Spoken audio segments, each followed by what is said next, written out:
Uyu munsi ndagira ngo tuvuge ku ngingo isanzwe ivugwa gake ariko ifite imbaraga nyinshi. Mu minsi ishize twashyize post kuri uru rubuga kugira ngo menye mu by'ukuri igitekerezo cy'inkuru twakoraho. Abenshi muri mwe mwahise muyizi. Inama zagufasha kwiyakira nyuma y'agahinda. Ndifuza ko iyi video y'uyu munsi yagufasha kumva ko utari wenyine, wowe uri mu rugendo rwawe, uri gukora uko ushoboye, komerezaho. Nzi ko agahinda kavuna, ariko kandi nzi ko kubaho ari intsinzi. Kwiyakira ni intambwe ya mbere yo kongera kubaho mu mahoro. Namenye ko kwiyakira ari urufunguzo rwo kwiyubaka. Agahinda ni umushyitsi utamenya igihe azagendera, ariko siko azahaguma iteka ryose. Uko tugenda twakira, tugenda tuva mu mwijima, tukabona umucyo w'imbere. Kwiyakira ni iki?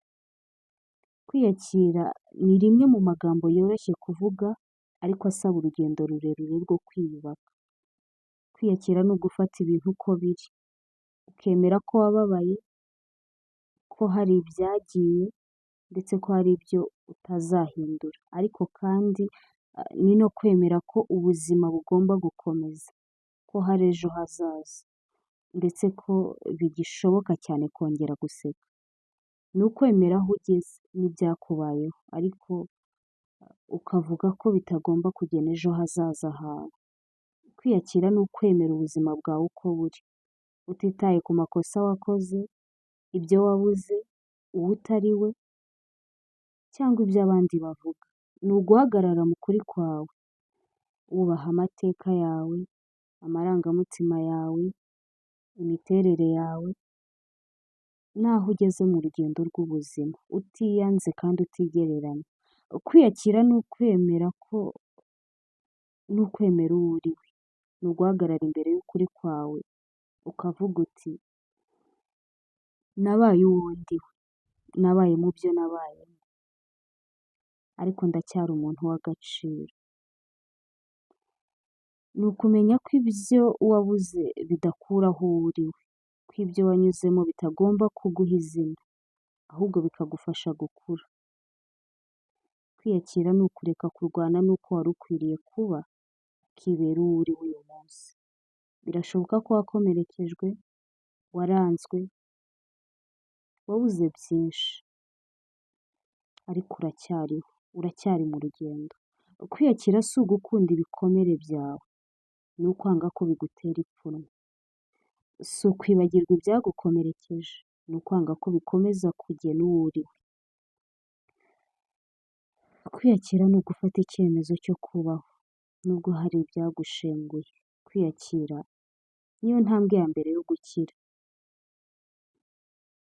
Healing does not mean the damage never existed. It means the damage no longer controls our lives. Ngiye kukubwira ibintu 5 byagufasha kwiyakira nyuma y'akababaro. Ikintu cya mbere, iha umwanya wo kuruhuka. Fata umwanya wawe uruhuke. Hari igihe cyo kuruhuka no guceceka, igihe cyo gutuza ukareba aho uri, aho wavuye, n'aho ukeneye kugana. Ntugire ipfunwe ryo gutuza. Ntiwibagirwe ko gutuza nabyo bivura. Icya kabiri, talk to God. Vugisha Imana. Yivugisha uko ubyumva. Nta magambo menshi bisaba. Ubwoba bwawe ubushyira imbere yayo, ibyo ubona bikuvuna ubishyira imbere yayo. Uko wasenga kose irakumva. Atari uko wavuze neza, ahubwo kuko ari hafi y'abafite umutima umenetse. Zaburi 34, Uwiteka ari hafi y'abo umutima umenetse. Akiza abafite agahinda mu mutima. Akiza abafite agahinda mu mutima. Senga. Niyo waba wumva ntacyo wumva, ariko senga. Ibi bishobora gutanga imbaraga utari uzi ko zibaho.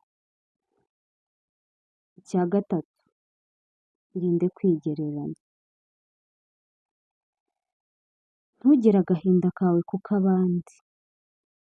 Hari abatakaje byinshi, bakavuga byinshi.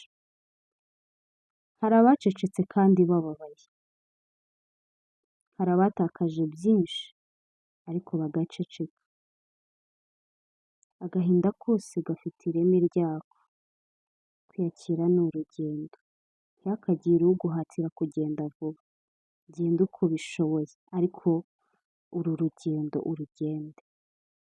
Icya kane, shaka umuntu umwe ugutega amatwi. Nta bantu 100 bakeneye kukumva, akenshi hano ukeneye umuntu umwe gusa.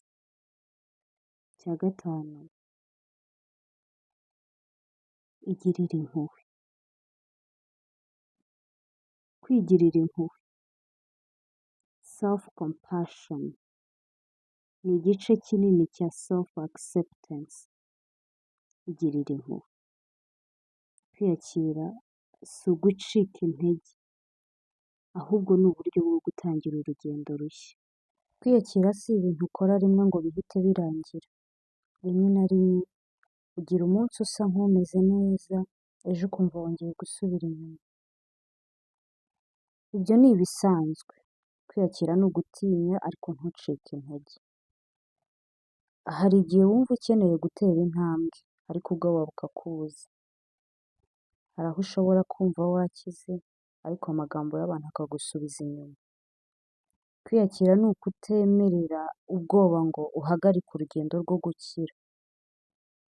Nubwo watinya, komeza, genda, ariko wige gutambuka. Kwiyakira ni ukumva ko ibyashize bidakwiye gukuraho agaciro kawe.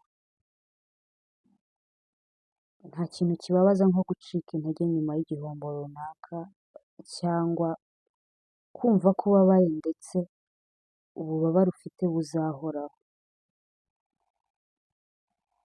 Ariko wowe uri byinshi birenze ibyakubayeho.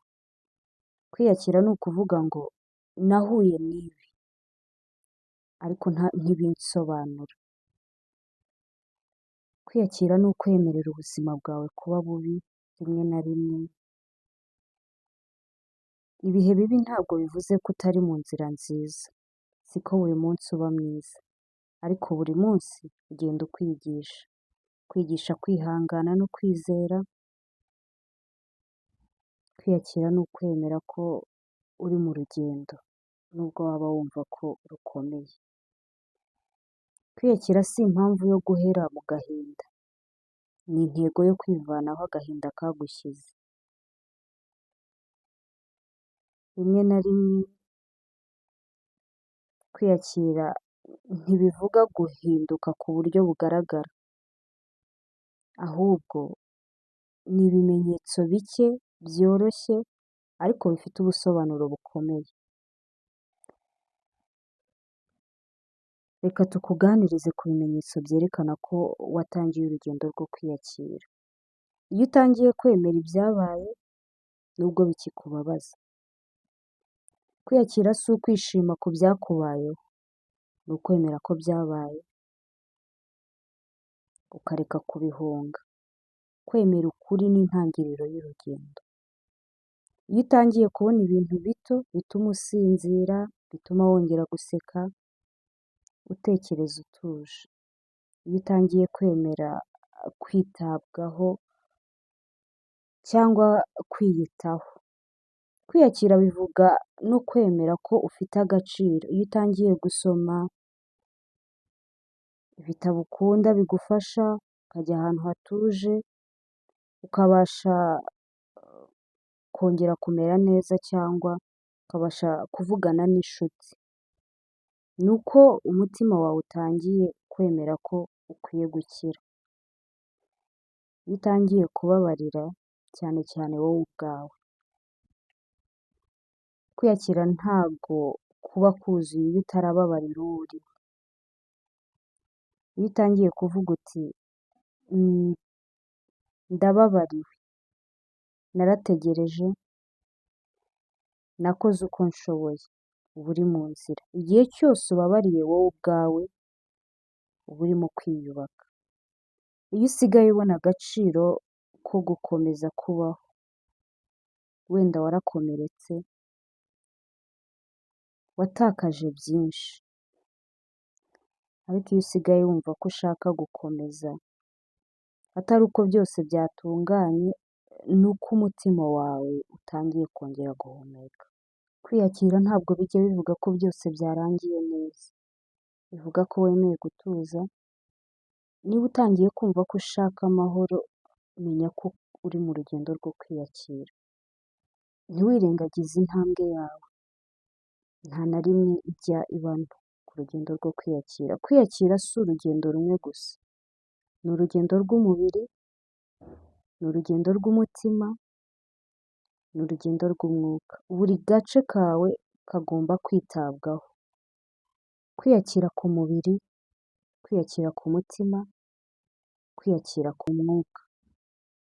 Kwiyakira ku mubiri, hari igihe agahinda kagutera kumva ko nta mbaraga, ntushake kurya cyangwa ugahora ubyuka unaniwe.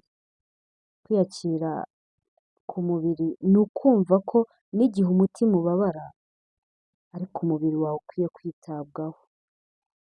Ntukirengagize umubiri wawe,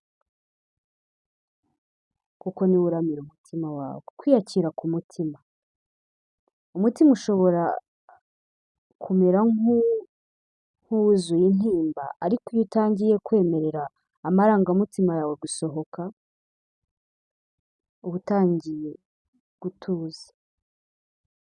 Kwiyakira ku mutima ni ukwemerera agahinda kuvuga, ariko ntikagusenye.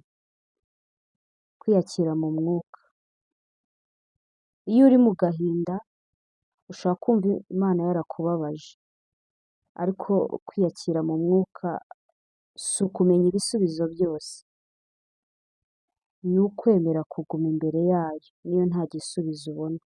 Gusenga, gutuza, gusoma ijambo rimwe na rimwe, ibyo byose ni intambwe. Kwiyakira mu mwuka ni ukuvuga uti Mana ndacyari hano nubwo ntakivuga. Reka tuvuge ku makosa abantu bakora iyo bari mu rugendo rwo kwiyakira. Kwihutira gukira ngo abandi batazabona ko ubabaye. Kwihisha inyuma y'akazi cyangwa kwigira bizi ngo wirengagize intimba. Gucika intege cyangwa gusubira inyuma rimwe na rimwe. Kwiyakira si umurongo ugororotse, ni urugendo rwuzuye kuzamuka no kumanuka. Icy'ingenzi ukwiye kumenya, ntukigereranye n'abandi. Hari ibibazo byinshi abantu bibaza ku kwiyakira. Uyu munsi ndashaka kugusubiza. Ese kwiyakira bivuze kwibagirwa ibyambayeho? Oya, kwiyakira si ugupfukirana inkuru yawe,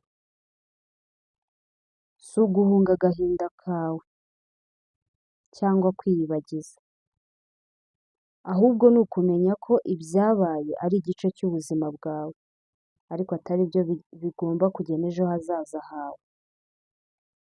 Ese nshobora kwiyakira nubwo nahuye n'agahinda kenshi?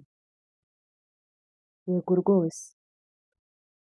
Hari igihe wumva ko wababaye burundu, ariko niyo byaba ukuri, Imana iracyagusana bundi bushya. Kwiyakira si uko ubabaye, ahubwo ni uko ugira icyizere ko uzongera gukira. Agahinda kadasaza ntikabaho. Iyo wemeye gutuza, buri munsi ubonye ukawakira, ubuzima burongera bukagaruka.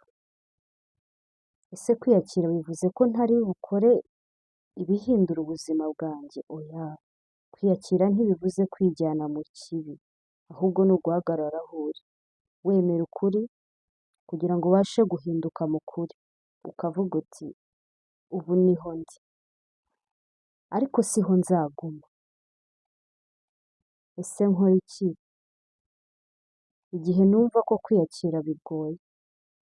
Ibyo ni ibisanzwe rwose. Kwiyakira si urugendo rugana imbere gusa. Rimwe na rimwe ujya usubira inyuma, ugahagarara, ugatakaza icyizere, ariko ibyo nabyo ni igice cy'inzira. Jya wibwira uti uyu munsi sinari niteguye kwiyakira neza, ariko ejo nshobora kongera kugerageza. Nzi ko hari ibyo ntishimira kuri njye. Ese nabyo nibyo bintera kutiyakira?